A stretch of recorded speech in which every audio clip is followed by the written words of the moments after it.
Assalamu alaikum. I am your teacher Isra Malik. Today we are going to study about electrostatics. What does electrostatics means? Electro means charge and statics means rest.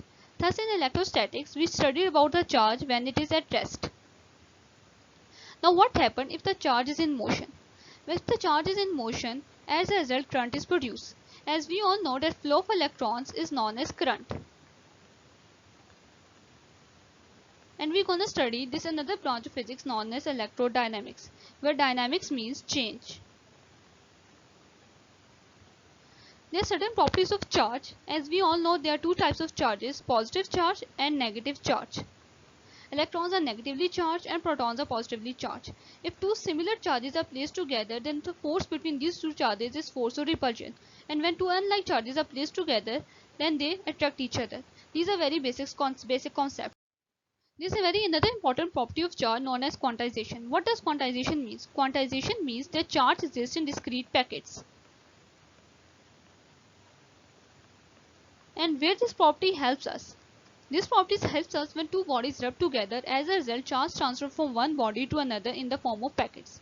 It is also defined as integral multiple of basic unit of charge, where Q is equals to Ne, where N belongs to integer. N can be any integer.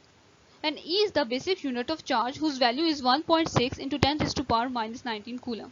As the unit of charge is coulomb, the charge of 1 on an electron is 1.60 into 10 raised to power minus 19 coulomb.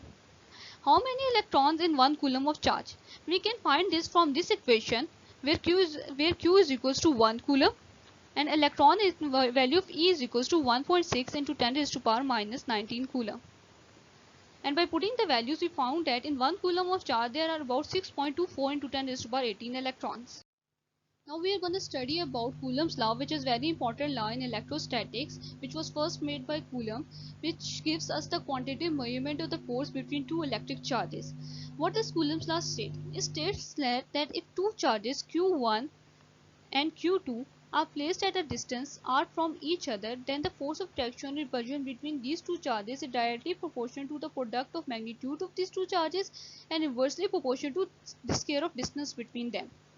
By removing the proportionality, we place a proportionality constant k, whose value is 1 over 4 pi epsilon naught, where epsilon naught is known as the permittivity constant or permittivity of a vacuum or a air, whose value is 8.854 into 10 to the power minus 12 coulomb square per Newton per meter square.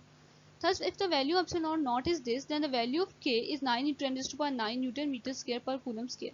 Value of k depends upon the medium between these two charges. If the medium is the air or vacuum between these two charges, then the value of k is equals to 9 into 10 to the power 9. But if there is some other medium like mica or any other dielectric or an insulator, as a result value of k changes due to change in material medium. We are going to study about this in next lecture.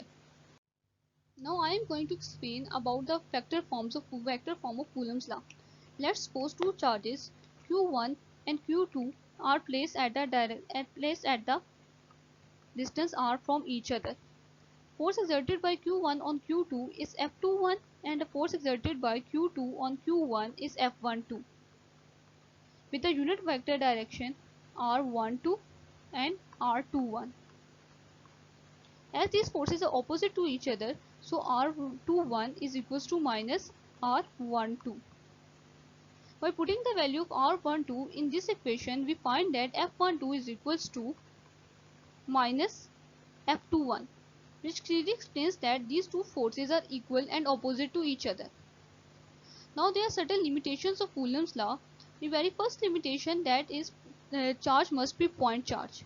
What does the meaning of point charge?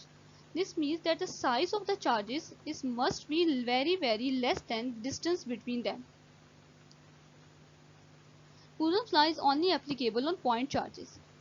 Now there is another limitation, that is static charge. Charges must be at rest. If the charges are in motion, then Coulomb's law is not applicable. Thank you.